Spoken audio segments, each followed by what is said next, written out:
नमस्कार दोस्तों, स्वागत है आप सभी का पूरा नॉलेज यूट्यूब चैनल पर। दोस्तों, आप सभी जानते होंगे कि सीआरपीएफ एचसीएम की एग्जाम स्टार्ट हो गई है और उनमें कुछ ऐसे महत्वपूर्ण क्वेश्चंस है जो कि आपको पटवारी की एग्जाम में भी पूछे जा सकते हैं। तो दोस्तों, इस वीडियो में हम लेकर के आए आपके लिए 22 फरवरी के हुए पेपर के सभी शिफ्ट के कुछ इंपॉर्टेंट क्वेश्चंस जो आपको विथ डिटेल बताए जाएंगे। तो वीडियो को थोड़ा भी मिस नहीं करना है, वीडियो को लास्ट तक के पूरा देखना है। ठीक है दोस्तों, वीडियो को स्टार्ट करते हैं। तो दोस्तों, अपना पहला प्रश्न है, भारतीय संविधान में राष्ट्रपति का वर्णन किस अनुच्छेद में है? जो भारतीय संविधान है उसमें राष्ट्रपति का वर्णन किस अनुच्छेद में है? तो इसका सही आंसर है अनुच्छेद 52। अनुच्छेद 52 में राष्ट्रपति पद का प्रावधान किया गया है और अनुच्छेद 53 में संघ की कार्यपालिका शक्ति राष्ट्रपति में निहित होगी, है ना। अनुच्छेद 53 में क्या बताया है? संघ की कार्यपालिका शक्ति राष्ट्रपति में निहित होगी, जिसका प्रयोग वह प्रधानमंत्री और मंत्रिपरिषद की सलाह के अनुसार कर सकता है। ठीक है दोस्तों, अनुच्छेद 53 में संघ की कार्यपालिका शक्ति का उल्लेख है और अनुच्छेद 52 में राष्ट्रपति पद का प्रावधान है। ठीक है, बात करते हैं नेक्स्ट क्वेश्चन की। तो नेक्स्ट क्वेश्चन है, मोहिनी अट्टम कहाँ का शास्त्रीय नृत्य है? तो दोस्तों, मोहिनी अट्टम कहाँ का शास्त्रीय नृत्य है? सबसे पहले आपको मोहिनी अट्टम की शाब्दिक व्याख्या बताते हैं। मोहिनी अट्टम की शाब्दिक व्याख्या है, मोहिनी के नृत्य के रूप में की जाती है। जैसे कि आप सभी जानते हैं कि हिंदू पौराणिक गाथा की दिव्य मोहिनी, है ना, केरल का एक एकल नृत्य रूप है। तो मोहिनी अट्टम कहाँ का शास्त्रीय नृत्य है? केरल का, जो कि एकल नृत्य रूप है। मोहिनी अट्टम एकल नृत्य है और यह केरल का एक शास्त्रीय नृत्य है। ठीक है, नेक्स्ट क्वेश्चन है, भारतीय संविधान में मौलिक कर्तव्य किस देश से लिया गया है? तो दोस्तों, मौलिक कर्तव्य किस देश से लिया गया है? तो मौलिक कर्तव्य के लिए विचार भारतीय संविधान में जो आया था, तत्कालीन सोवियत संघ, जो कि रूस उसका नया नाम है। इसे पहले क्या कहा जाता था? सोवियत संघ, है ना। तत्कालीन है तो सोवियत संघ के संविधान से लिया गया है, रूस के संविधान से लिया गया है भारतीय संविधान में मौलिक कर्तव्य। ठीक है दोस्तों, बात करते हैं नेक्स्ट क्वेश्चन की। तो नेक्स्ट क्वेश्चन है, सत्रीय नृत्य का संबंध किस राज्य से है? सत्रीय नृत्य का संबंध किस राज्य से है?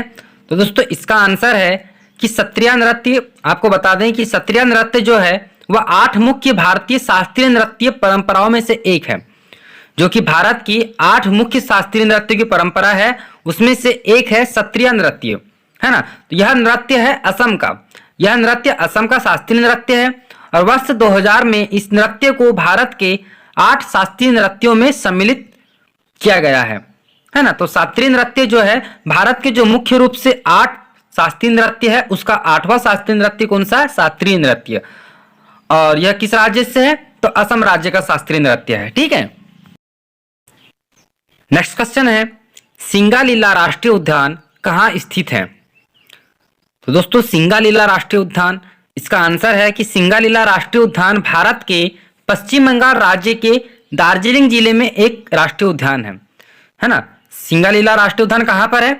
पश्चिम बंगाल राज्य के दार्जिलिंग जिले में एक राष्ट्रीय उद्यान है, जो कि शिवालिक पर्वत श्रेणी है। यहाँ पर सिंगालीला लिखा हुआ है, बाकी यह उद्यान जो है शिवालिक पर्वत श्रेणी के संदकूफ चोटी के पास में है।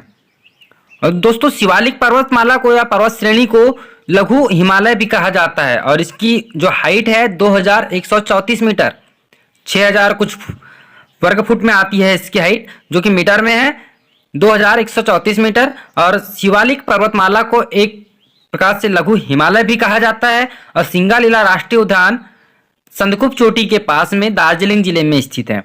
ठीक है,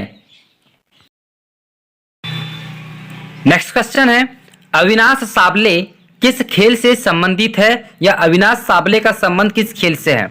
हाँ, तो जानते हैं अविनाश साबले के बारे में। आपको बता दें कि अविनाश साबले भारत के स्टीपल चेज चैंपियन है।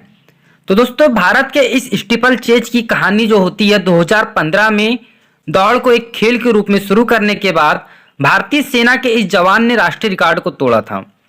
2015 में इन्होंने दौड़ शुरू की थी और जो कि एक भारतीय सेना का एक जवान का रिकॉर्ड था।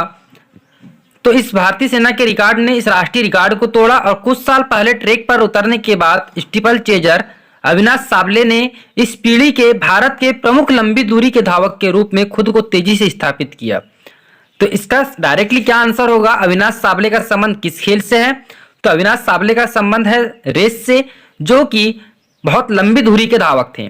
ठीक है, नेक्स्ट क्वेश्चन है धौलावीरा किस राज्य में स्थित है? तो दोस्तों धौलावीरा किस राज्य में स्थित है? तो इसका आंसर होगा कि धौलावीरा भारत के गुजरात राज्य के कच्छ जिले की भचाऊ तालुका में स्थित एक पुरातत्व स्थल है। धौलावीरा क्या है?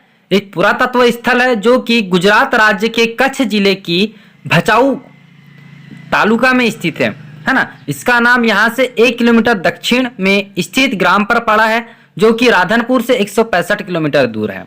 तो दोस्तों धौलावीरा की कहानी यह है कि धौलावीरा गुजरात राज्य के कच्छ जिले की भचाऊ तहसील में है, जो कि एक पुरातत्व स्थल है। और धौलावीरा इसका नाम कैसे पड़ा?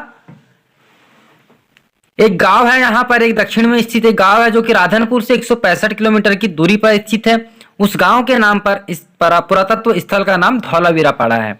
ठीक है, नेक्स्ट क्वेश्चन है 2011 की जनगणना के अनुसार भारत में कितनी प्रतिशत अनुसूचित जनजाति है?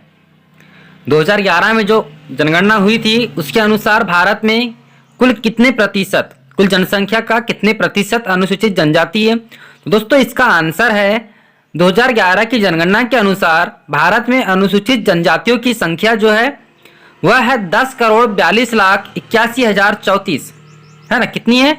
10,42,81,034, जो कि भारत की कुल जनसंख्या का 8.6% है। भारत में अनुसूचित जनजाति भारत की कुल जनसंख्या का कितना है? 8.6% है। और डिजिट में इनकी संख्या कितनी है? तो 10,42,81,034। ठीक है, अगला प्रश्न है 2011 की जनगणना के अनुसार भारत में किस राज्य की जनसंख्या सबसे कम थी? सबसे कम जनसंख्या वाला राज्य कौन सा था 2011 की जनगणना के अनुसार? तो दोस्तों इसका आंसर है सिक्किम, है ना। 2011 में हुई जनगणना के अनुसार भारत का जो पूर्वोत्तर राज्य है सिक्किम, वह सबसे कम जनसंख्या वाला राज्य है, जो कि सरकारी आंकड़ों के अनुसार इस राज्य की जनसंख्या कितनी है? 6,10,577 मात्र, जो कि भारत का सबसे कम जनसंख्या वाला राज्य है। तो कौन सा राज्य? सिक्किम होगा इसका आंसर। और एक क्वेश्चन यह है कि भारत के किस दिशा में है यह राज्य, या किस भारत के नक्शे में किस राज्य क्षेत्र में है? तो पूर्वोत्तर क्षेत्र में बसा हुआ है सिक्किम राज्य, जिसकी जनसंख्या है 6,10,577। ठीक है दोस्तों, नेक्स्ट क्वेश्चन है tech startup firm IG drones है ना के द्वारा विकसित भारत के पहले 5G सक्षम ड्रोन का क्या नाम रखा गया है? भारत का पहला 5G सक्षम ड्रोन का क्या नाम रखा गया है? तो इसका आंसर है स्काई हॉक इसका जो नाम है भारत के पहले 5G सक्षम ड्रोन का, है ना। तो दोस्तों इसकी विशेषता यह है कि VTOL की सुविधा के कारण इसे टेक ऑफ या लैंडिंग हेतु किसी विशेष रनवे या ट्रैक की आवश्यकता नहीं होती है।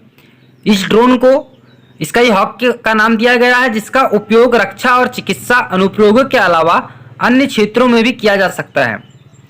तो जो IG drones tech startup firm IG drones के द्वारा विकसित किया गया है भारत का पहला 5G ड्रोन, जिसका कि नाम क्या है? स्काई हॉक, है ना, याद रखना। और स्काई हॉक की सबसे बड़ी विशेषता क्या है कि इसमें एक VTOL की सुविधा है, जिसके कारण इसे टेक ऑफ या लैंडिंग के लिए किसी विशेष रनवे या ट्रैक की आवश्यकता नहीं होती है। ठीक है दोस्तों, और इसका उपयोग कहाँ किया जाता है? रक्षा और चिकित्सा के अनुप्रयोगों के अलावा अन्य क्षेत्रों में भी इसका उपयोग किया जाता है। ठीक है, अगला प्रश्न है कर्क रेखा भारत में कितने स्टेट से होकर गुजरती है, कितने राज्यों से होकर गुजरती है कर्क रेखा? तो दोस्तों इसका आंसर है 8 राज्यों से। भारत के 8 राज्यों से होकर गुजरती है कर्क रेखा। यह राज्य कौन कौन से हैं? गुजरात, राजस्थान, मध्य प्रदेश, छत्तीसगढ़, झारखंड, पश्चिम बंगाल, त्रिपुरा तथा मिजोरम, है ना। गुजरात, राजस्थान, मध्य प्रदेश, छत्तीसगढ़, झारखंड, पश्चिम बंगाल, त्रिपुरा तथा मिजोरम से कर्क रेखा होकर गुजरती है। ठीक है दोस्तों याद है आपके CRPF HCM के 22 फरवरी के जो एग्जाम हुई है उसके सभी शिफ्टों के कुछ इंपॉर्टेंट क्वेश्चंस जो कि आपके लिए बहुत ज़्यादा महत्वपूर्ण है। उम्मीद है आपको वीडियो अच्छा लगा होगा। वीडियो आपको पसंद आई है तो प्लीज़ वीडियो को लाइक कीजिए, शेयर कीजिए और दोस्तों चैनल को सब्सक्राइब करना बिल्कुल मत भूलना, क्योंकि चैनल को सब्सक्राइब करना बिल्कुल फ्री होता है। ठीक है, मिलते हैं अपने अगले वीडियो में। जय हिंद।